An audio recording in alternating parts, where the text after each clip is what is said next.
stock market seems to be waking up towards Tesla recently, and I'm not gonna try to pretend like I know why. The stock market does weird things, and there's timing, and there's 500 index funds that have to buy and sell depending on what time of the year it is and what the company reports, but I did think that now was kind of a good time to recap after we had earnings just a couple days ago as to why Tesla, as difficult as this sounds for many people, is able to undercut basically everybody if they want to. And what I mean by that is Tesla is wisely pursuing pretty margin-heavy businesses, and that's going to continue to pay off in the long run, even though they don't really need to get too thin on margins, or the industries they're in haven't statistically always been in the heavy margin game. But part of the reason I think Tesla was able to outperform expectations is their growing energy business and also getting more into software as a service, and that absolutely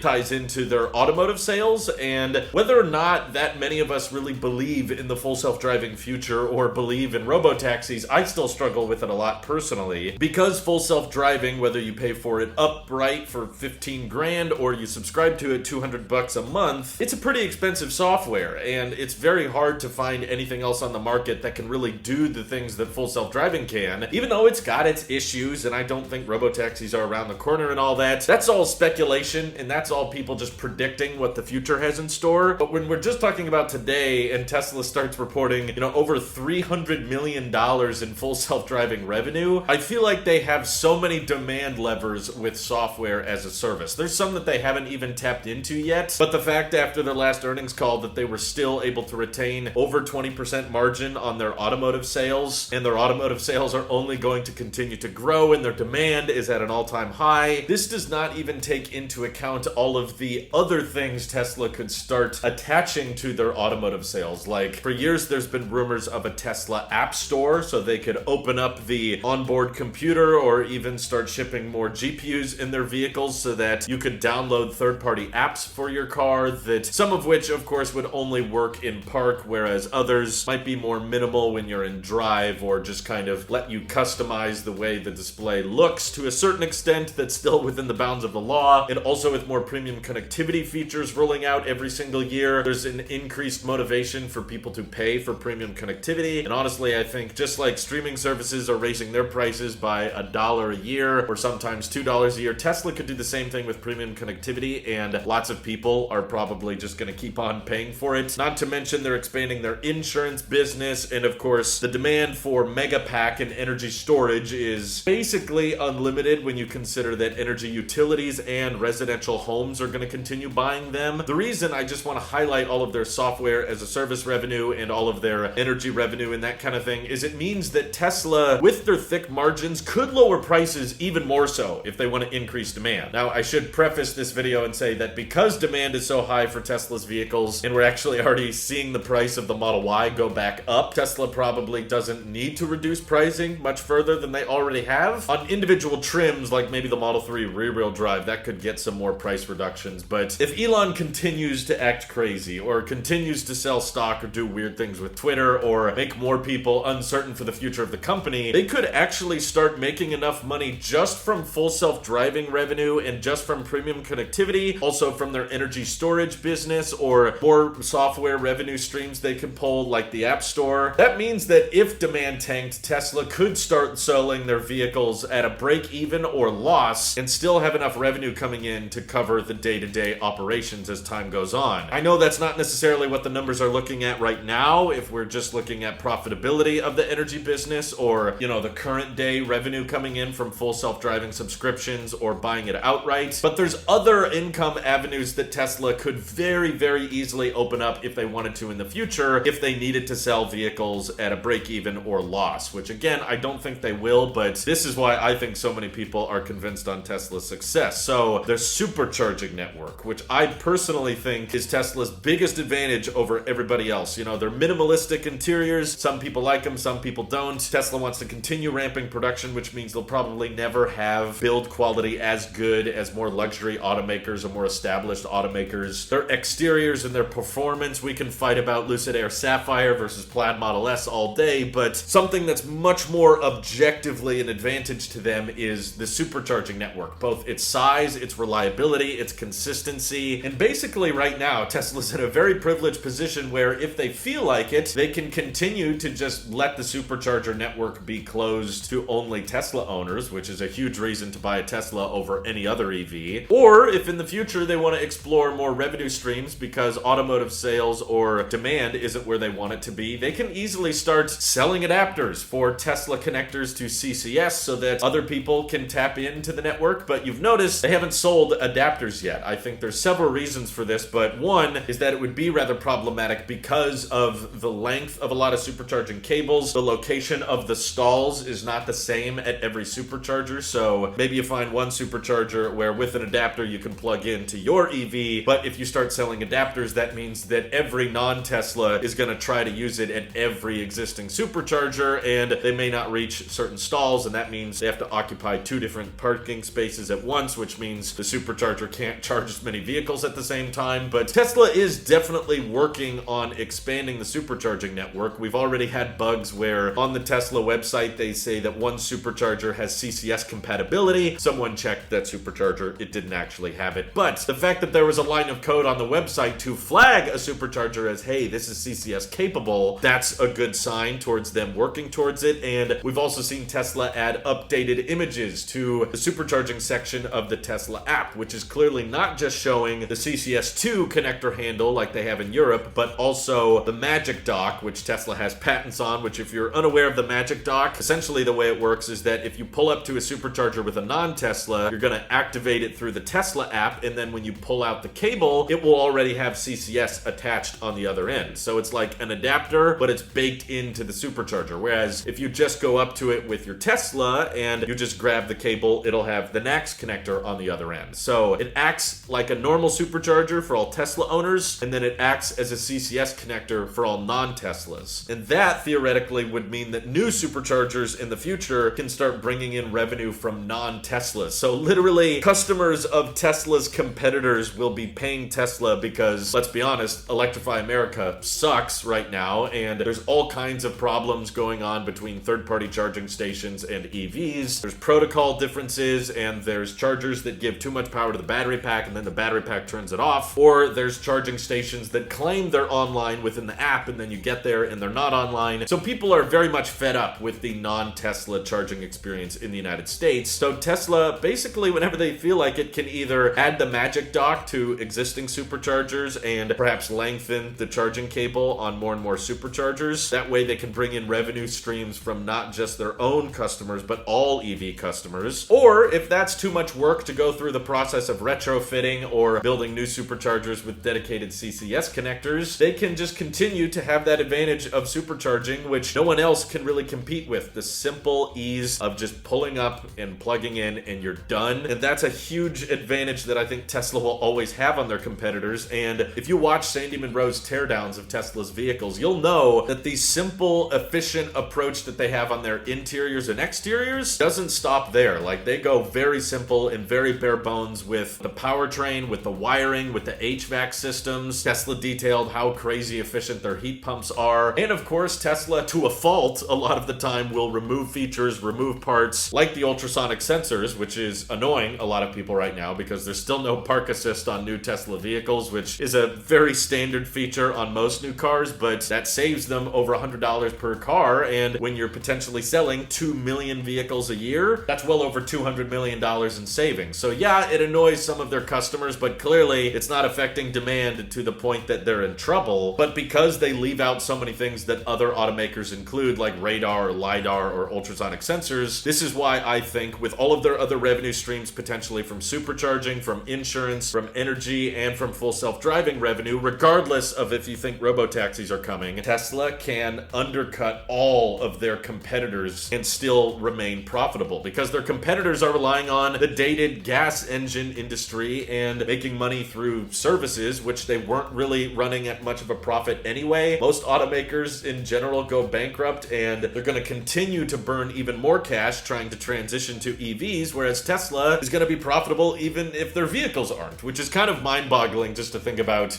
Tesla having so much billions of dollars of cash in the bank and still having this much margins and growing their factories to producing close at least to 2 million vehicles this year. That's why a essentially I'm not too worried about the competition. In fact, I'm hopeful for the competition to catch up and get better because I want Tesla prices to go down. I don't really see a scenario in my head where competitors come along, whether it's Ford or GM or VW, whoever wants to try to beat Tesla in electric vehicle sales. Whoever comes along, if they came up with a charging network or experience was better, or they were undercutting Tesla substantially, okay, maybe they get more demand than Teslas, and maybe they get more people buying their cars and they can actually build more cars than Tesla can. Okay, well, in that scenario, Tesla is going to have to sell their vehicles for substantially less to try to keep up with their competitors. But because they have so many other profitable revenue streams between the full self-driving tech, between the energy storage and the insurance and the charging network, I still don't think they would go bankrupt. Like, I don't think Tesla would be in trouble if competitors came around and forced them to lower their prices, which, again, I don't see that happening anytime soon, but even if it did, Tesla could substantially undercut pretty much all of their competitors unless their competitors start doing a lot of the same things. But I don't see other automakers that can get away with charging $200 a month or 15 grand for full self-driving tech, because Tesla's full self-driving tech is definitely the most advanced you can buy. You know, what's funny is when we compare full self-driving to competitors, it's always like, let's compare it to how Waymo performs, or let's compare to Cruise or that kind of thing, where it's like, you can't really buy cars that have those features. You can ride in them in select cities, but there's not really a software package that can like do roundabouts and turning on city streets and do stuff as advanced as full self-driving beta can just through a software package on like your Polestar or something, right? So that's why I think Tesla's revenue from it is going to be so strong. Even if you don't believe in the future of full self-driving, like, I'm still very skeptical and doubtful that robo-taxis will actually be a thing at wide scale. But that's the key. You don't need everybody to sign up for it. Like, the take rate for full self-driving is not really that high based on the data we've seen. But because Tesla's delivering at such high volume now, where there's going to be millions and millions of Tesla vehicles on the road, if only 10 or 15% of people subscribe or pay the 15 grand, that's still going to be hundreds of millions of dollars of revenue for Tesla. So even if the vast majority of Tesla buyers aren't convinced at all and are like, heck no, I'm not subscribing to FSD, or I'm not paying 15 grand, and you're one of me, it doesn't matter, because the people that do believe in the full self-driving future, or the people that really do want to try out that software or that tech, are gonna pay for it, and Tesla will make bank on it. And of course, if the take rate of FSD declines to nearly nothing, Tesla can rearrange the pricing structure at any time, right? Like with enhanced autopilot, they're already kind of experimenting with this. $6,000 up front doesn't really cost Tesla anything because all of the tech needed for that is already in the car, and people might digest that price a lot better than 15 grand. And if that doesn't work, then they can lower the price to 3,000, or you can subscribe to enhanced autopilot for $100 a month or $50 a month, or however they want to price it. They could even change the pricing structure of full self-driving to be more like an actual taxi, where it's by the mile. You don't have to like buy the whole thing, reboot the car, and now you have all these features. Instead, you could have autopilot turn on and then a little pop-up on the navigation that says, would you like the car to complete this drive for you? You know, would you like to access full self-driving beta for the remainder of this route? And it can just tell you on a per mile basis, this is going to cost you like $7 or $10 just to have the software for the rest of the drive. Right now, they don't need to do that because they're making so much from the subscription or the upfront price, but there's all kinds of different revenue streams Tesla can pull from, and that's why I think so many people are convinced in their future, and that's why I'm personally convinced they're going to be the biggest company in the world, because they just bet big on batteries and they were right. And I would love to hear your guys' theories on how you would expect anyone to really compete with that. With these kind of revenue streams, with these margins, how could any other automaker come even close to being as profitable without just straight up ripping off Tesla's designs or minimal approaches, you know, with the gigapress or the castings, or, you know, removing things like the ultrasonic sensors and that kind of stuff? Tesla's going to do whatever they can to ensure that they deliver the most amount of EVs possible. And just keep in mind, that doesn't necessarily mean the highest quality. Tesla's not going for like the most fine dining experience with EVs. Tesla's literally trying to be like the McDonald's of electric cars, where they sell at the highest volume and they'll price or spec their vehicles as much as they need to ensure the most amount of people are buying them. But that tends to fall in towards selling it at a lower price, not so much at a higher price. And then if you don't like the compromises Tesla makes for the sake of manufacturing efficiency or cost, there will be hopefully competitors in the future that have something you're more interested in, like your Rivians, like your VWs or your Polestars or your Volvos, and they can specify rely on the individuals that want something better than what Tesla can offer, but Tesla's just going to continue prioritizing being the most popular. Feel free to disagree with me down in the comments below, though, and if you're curious where I'm recording right now, check out the first link in the description. Thank you once again to everyone supporting the channel directly. It seriously helps us out a ton, as does just watching these videos, so thanks again. Have an excellent rest of your day.